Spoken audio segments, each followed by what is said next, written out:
आता आपण भरली मिरची करतोय, त्याच्यासाठी कट करताना मिरचीचं पहिलं देठ काढलं आपण. हे असं वरती घ्यायचं, एक चीर मारायची जी खालपर्यंत नसावी आणि ह्याला एक टी शेप फक्त स्लाइटली द्यायचा, जेणेकरून आपल्याला इझी होतं आतमधलं बिया काढताना. मिरचीसाठीचं जे साहित्य आहे आतमध्ये आपण स्टफ करणार आहोत ते आहे शेंगदाणे. हे मी थोडे भाजून घेतलेले आहे थोड्याशा तेलावरती. बेसनचं पीठ आहे, हे मी कोरडंच भाजलं आहे. त्याच्यानंतर कोथिंबीर, हिरवी मिरची, काळी मिरी आहे, ओलं खोबरं आणि सुकं खोबरं. आणि मसाल्यामध्ये सुक्या मसाल्यात घ्यायचं आहे लाल तिखट, गरम मसाला, हळद घेतलेली आहे, थोडं चिमूटभर हिंग आणि हा चाट मसाला.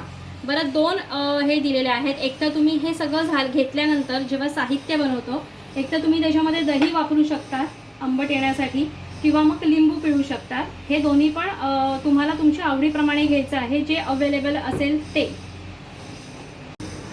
जे आता वाटण करायचं होतं ते आपण पूर्णपणे सगळं वाटण केलेलं आहे, जे मी तुम्हाला इन्ग्रेडियंट्स दाखवलेले त्याचं.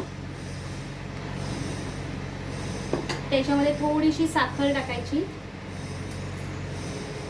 त्याच्यानंतर हे जे मसाले आहेत हे सगळे आपण ॲड करतोय त्याच्यामध्ये.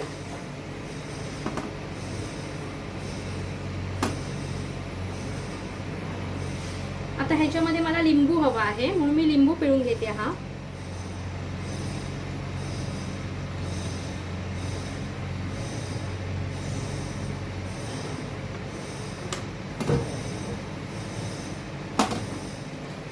आणि ह्याच्यामध्ये पाणी अजिबात घालायचं नाही आहे, कारण की आपण जी कोथिंबीर वाटतो त्याला ऑलरेडी पाणी सुटतं. आणि आता चवीप्रमाणे आपण मीठ घालायचं आहे. लक्षात ठेवा ह्याच्यामध्ये चाट मसाला आपण घातलेला आहे, त्याच्यामुळे मीठ थोडंसं बेताचंच घालायचं, की अगदी भरपूर असं घालायचं नाही आहे. आणि हे मिक्स करून घ्यायचं आहे.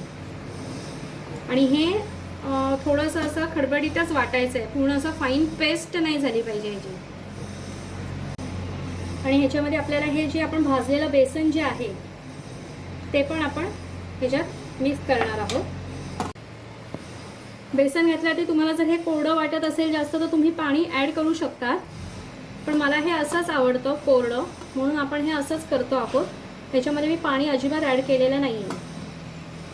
ह्या मिरच्या कशा स्टफ करणार आहोत, तर हे आतमध्ये जे आपण असं टी शेपमध्ये जे कापलेलं आहे तर त्याच्यामध्ये हे असं फक्त मिरची हा मसाला भरायचा आहे आपल्याला आणि ही अशी पॅक करून घ्यायची आहे. ते जे आपण मिरच्यांचं जे होतं ते सगळं स्टफ केलेलं आहे आणि मिरच्या ह्याच्या स्टफ केलेल्या आहे. ओके, आता तेल घ्यायचं आहे पॅनमध्ये. शक्यतो तसं फ्लॅट पॅन असेल तर खूप चांगलं.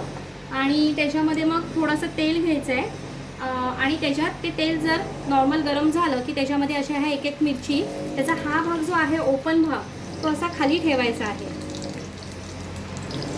मसाला तसा आपला थोडासा चिकट असल्यामुळे तो काय लगेच इझिली बाहेर येणार नाही आहे.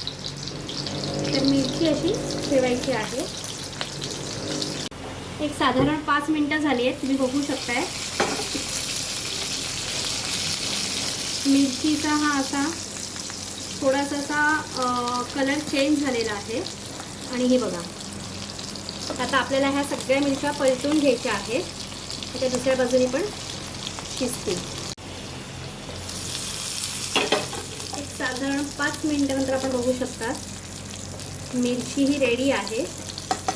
तर आपण ही काढून घेऊया मिरची. आपली ही अशी रेडी झालेली आहे भरलेली मिरची. तर ही तुम्ही वरण भातासोबत खाऊ शकता. जर भाजी नसेल तर इमर्जन्सी म्हणून वरण भाताबरोबरही छान लागते. किंवा जर आपण खिचडी केलेली असेल, खिचडीचा बेत असेल ज्या दिवशी, तर त्या दिवशी तुम्ही हे तोंडी लावायला पण घेऊ शकता. ही थंड झाल्यानंतर तुम्ही पॅक करून फ्रीजमध्ये ठेवली तरी पण एक छान 10 दिवस व्यवस्थित राहते ही भरलेली मिरची. जेव्हा खायची असेल फ्रीजमधली तर तेव्हा ती बाहेर काढायची, नॉर्मल टेम्परेचरला ठेवायची आणि त्याच्यानंतर मग तुम्ही ती एक मायक्रोवेव्हमध्ये गरम करू शकतात किंवा शॅलो फ्राय. तेल न घालता नॉर्मल थोडंसं एक वाफ द्यायची आहे आणि तुम्ही घेऊ शकता ती खायला. तर ही भरलेली मिरची रेडी आहे. तुम्ही नक्की एकदा रेसिपी ट्राय करा माझी आणि मला सांगा कशी झालेली आहे. मला कमेंट्स करा, माझ्या व्हिडिओला लाईक करा आणि माझ्या चॅनलला सबस्क्राईब करा. थँक्यू.